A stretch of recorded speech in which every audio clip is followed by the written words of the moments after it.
Hi everybody, I'm Joey Paul and I'm an indie author, and today I'm going to be taking questions from you guys. I've got 10 questions and a bonus one to answer, and I'm just going to jump right in. I'm not even going to mention the penny pasture on my shoulder and the scratch marks on my neck from where she keeps climbing me like a tree, because this is just normal day. So, number one, how did you manage to juggle 3 releases? I haven't yet. I am only on 2 out of 3 releases, and I'm not really juggling it that well, or I am, depending on who you ask. I really overthought this. I thought that it wouldn't be too bad. I could do editing, I could do proofreading, I could do all the other, and it's just kind of fallen apart on me, added into the fact that I had to change my editing team short at the beginning of the year, right after I started the first release. So there's been a game of catch up going on. I've juggled it simply because I've had friends, I've had tea to keep me sane, and it's just managing to keep going. But I wouldn't advocate for somebody else to do it, because it has been editing hell. And I worked out that by the time I finish editing the last book for the release, I'll have about a month before I have to jump right into hard edits for the next book that's coming out next year. So yeah, I haven't juggled it. I've just survived. I've survived this editing hell. It's not my favourite part of the process anyway, but doing it 3 times in 1 year, that was a mistake. So yeah. Number 2, I can't believe the Dying Thought series is almost done. Does it feel kind of bittersweet? Did you ever think about extending it? Yes, it does feel kind of bittersweet. I spent so long with Tara that saying goodbye is kind of hard, but I'd gotten to the point with the series where I knew that it couldn't extend. I knew that I couldn't go any further. I've read series, young adult series, that have gone on and on and on and on past that point when they've stopped being believable.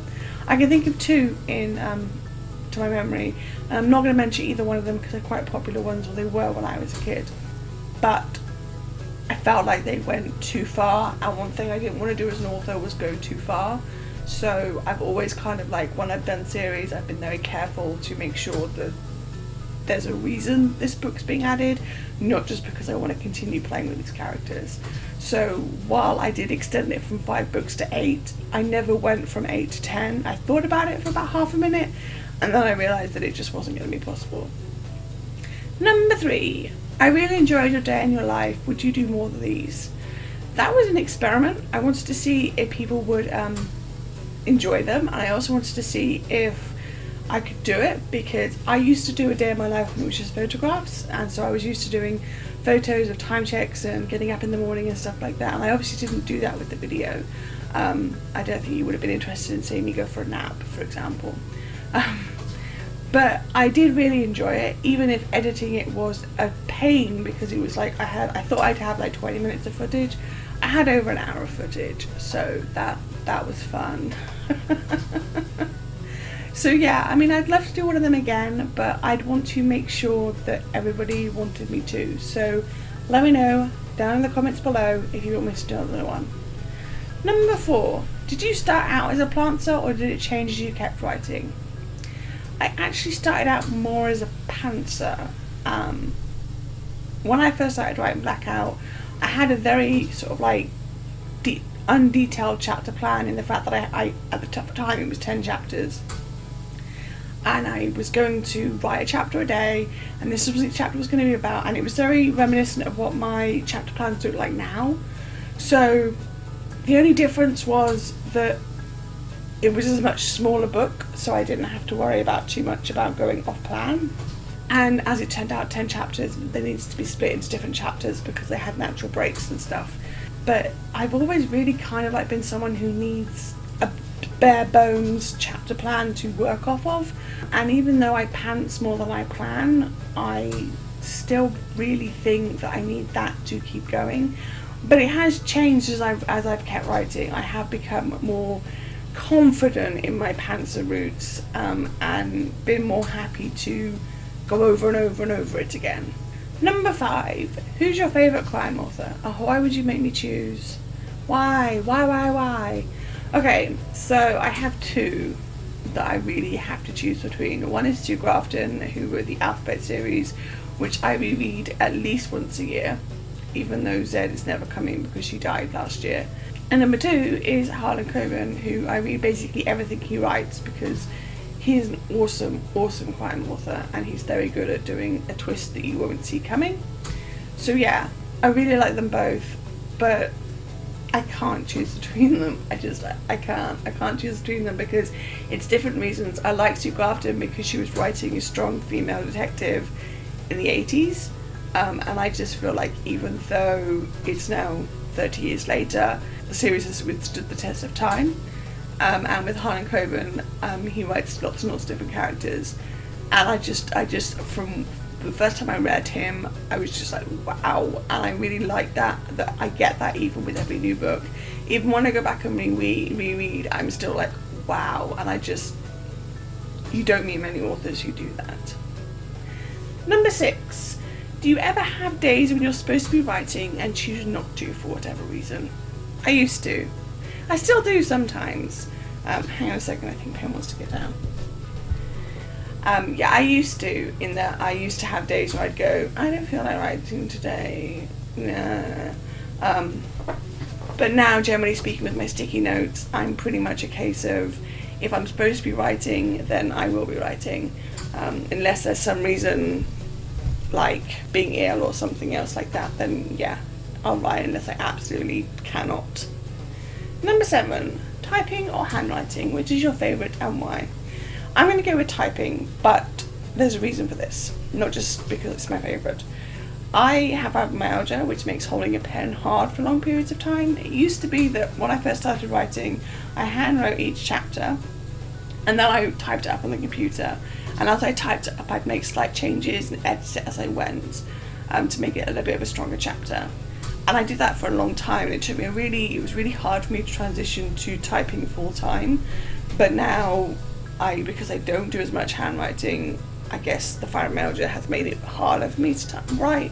So even though I like handwriting sometimes, I couldn't do chapters. I can do about a line before my hand cramps up painfully, and then I'm stuck. Number 8, ebooks or paperback, which is your favourite and why? And again, I'm going to choose ebooks because I'm disabled, and I have like these mounts upstairs as well, so I can put my Kindle on it, and that just means I don't have to hold a book. I love paperbacks. I have a whole library of paperbacks, but when it comes to reading accessibility, Kindle ebooks, they're just more accessible, and that just makes my life so much easier, and it means that I can read some more. I went through a stage of not being able to read because I couldn't hold the book long enough, and that meant that I just didn't read. I just didn't read at all.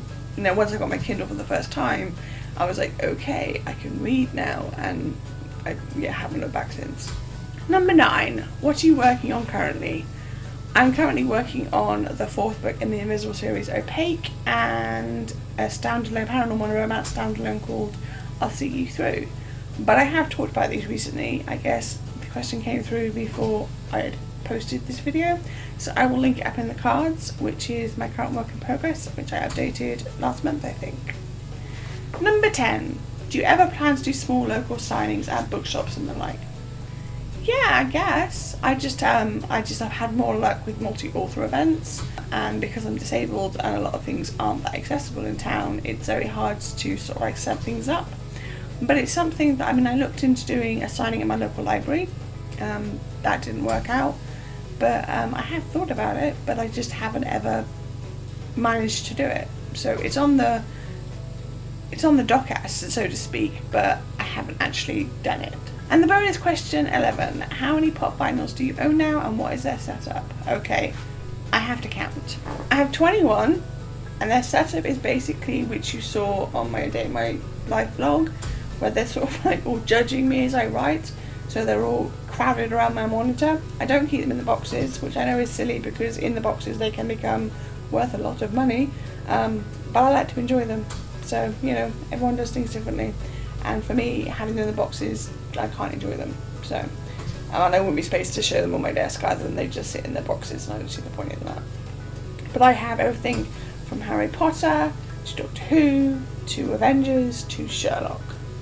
So yeah, I have an eclectic taste. So there we have it, the answers to 11 questions sent in from you guys. If you ever got a question for me, shoot it to me on social media. I will either answer it there and then, or I will do it in a video like this. Generally speaking, I collect all the questions around the time that I've got one of these videos to record, and I just put them all together and choose the best ones. So that's all I've got time for today. If you want to support my channel, you can comment or subscribe. I post new videos on Thursdays. You can find me all over social media, and my books available everywhere. And don't forget to pick up Dying Thoughts Safe Ending pre-order. And if you do pre-order, don't forget to sign up for the swag. All the links of which are listed below. Thanks for watching, and remember to keep writing. Bye.